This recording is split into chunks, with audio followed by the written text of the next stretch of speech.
A pioneering genomic epidemiology study provides direct evidence that superspreading events profoundly influence local, national, and international spread of the virus and are a major contributor to the pandemic. Epidemiologists traced a variant of SARS-CoV-2 from a single individual in Europe to a conference in Boston which ended February 27, 2020.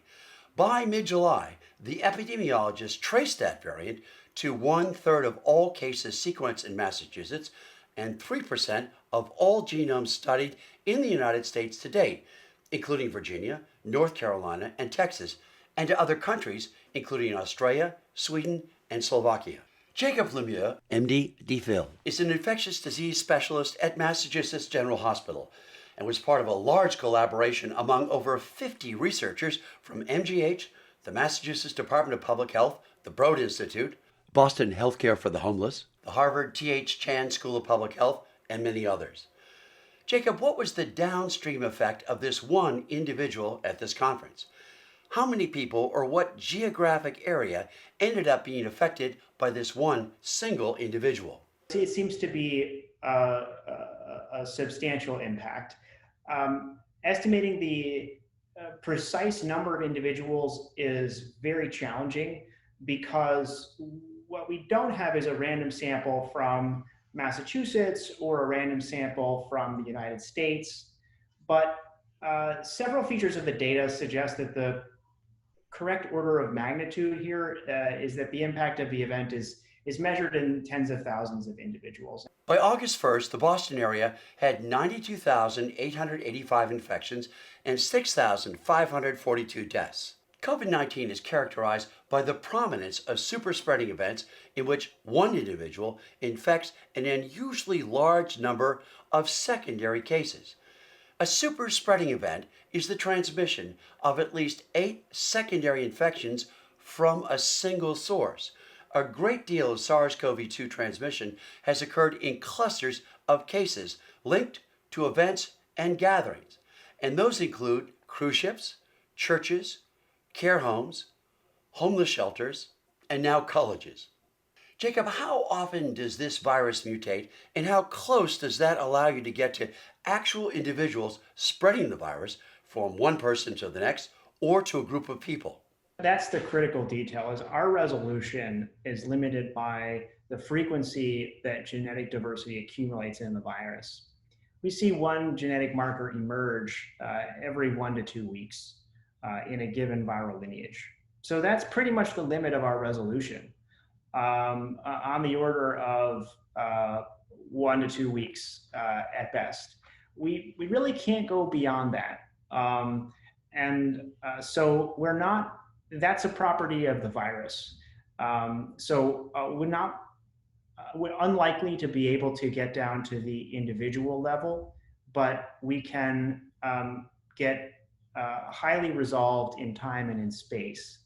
And we can then track over time, using these genetic markers, the spread of events that are resolved, the downstream consequences of events that are resolved within 1 or a few weeks. So it adds a lot of insight, and it can be useful in several concrete ways. So one question is transmission happening in the institution in question or out in the community? If you have a school with an outbreak, are the viruses all related because the outbreak is spreading in the school? Or is the school the canary in the coal mine of rising level of community transmission and that you just haven't looked for or observed yet? And sequencing the viruses is the way to figure that out. It matters because if it's rising community transmission, shutting the school isn't going to help at all. But if it's an outbreak within the school, transmission that's happening in the school, if you change the infection control practices in the school, or in the most extreme case, if you close the school, then you can abort that transmission right then and there. Genomic data can reveal connections between cases that cannot be detected through conventional epidemiology alone, including direct evidence of superspreading based on shared viral sequences. The presence of a temporal signal means that a molecular clock can be fitted to infer the timing of ancestral branching based on the SARS CoV 2 genome, allowing epidemiologists to trace the history of an infection backwards in time to its origins, in this case, from China to Europe, France, and Boston. As the virus transmits from person to person, it accumulates more and more mutations.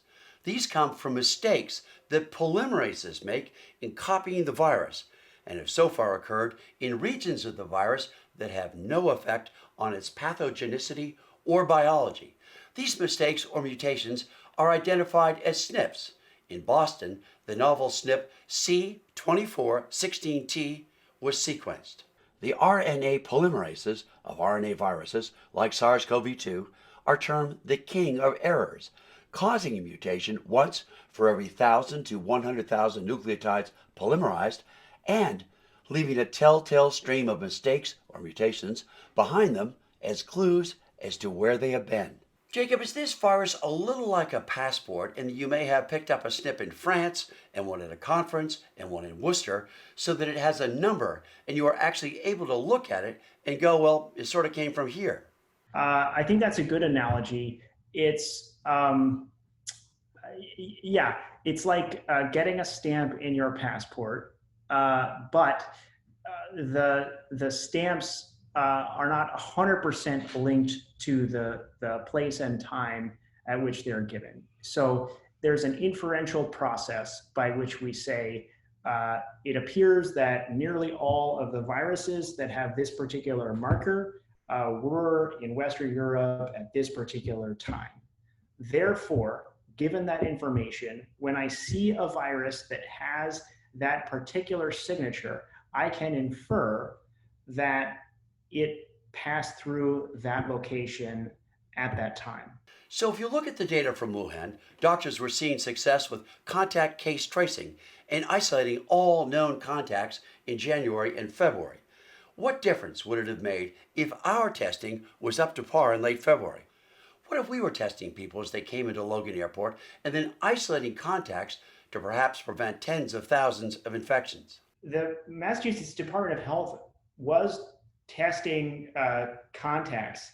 It just became overwhelming. The first one of the things that we found is that the first several introductions were identified by the surveillance system. The patients were quarantined. The contacts were monitored for symptoms. And we didn't see any descendants from those cases in the data set. And it suggests that the public health infrastructure can be effective. But for those first three cases, there were hundreds of individuals who were being closely monitored. And so what happened as the number of cases increased beyond dozens, beyond hundreds, the public health infrastructure simply became overwhelmed. And so, yes, I think it's always better, more testing, more surveillance, but there's just something fundamental about the epidemic process. When a virus moves this quickly, it is near impossible to have containment from a public health standpoint unless you are extremely aggressive, extremely early, and clearly that wasn't possible in this case.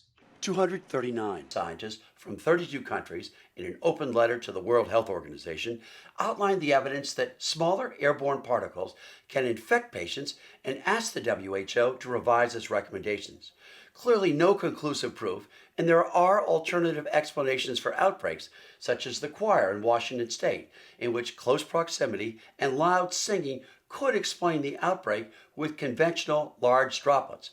However, with these super spreader events, does that seem to push the argument one way or the other in terms of droplets versus airborne spread? It's something that's been at the forefront of our minds. I think we don't have the data in this study, one way or the other, to explain the mode of transmission. But the more we see of these events, the more we're really left scratching our head with each of them. How did so much transmission occur if transmission requires people to be within 6 feet and coughing droplets onto other people. And I think the more events we see like this, along with other information that's accruing, the more it's clear that there's more to spread than close contact and large respiratory droplets transmitted through coughing and sneezing. So I think the evidence for airborne transmission is emerging. The epidemiological evidence is compelling. There's now some virological evidence as well, live virus isolated from small particles suspended in the air. So this is a growing concern. What is clear is that it is highly likely to be possible. What is not clear is how common, what proportion of transmission is due to these routes. So, Jacob, based on this super spreader event in Boston and many others, what advice would you give? We really need to be careful about any sort of large gatherings, vigilance when it comes to masking and physical distancing. Something that's not in our study, but clearly is a theme that's emerging, is that when people are indoors, particularly with alcohol involved, that is a set of ideal conditions for spread. This study illustrates how a single introduction had an outsized effect on subsequent transmission because it was unfortunately amplified by superspreading in a highly mobile population very early in the outbreak before many precautions were put in place and when its effects would be further amplified by exponential growth. This study provides direct evidence that superspreading events may profoundly alter the course of an epidemic and implies that prevention, detection, and mitigation of such events should be a priority for public health efforts.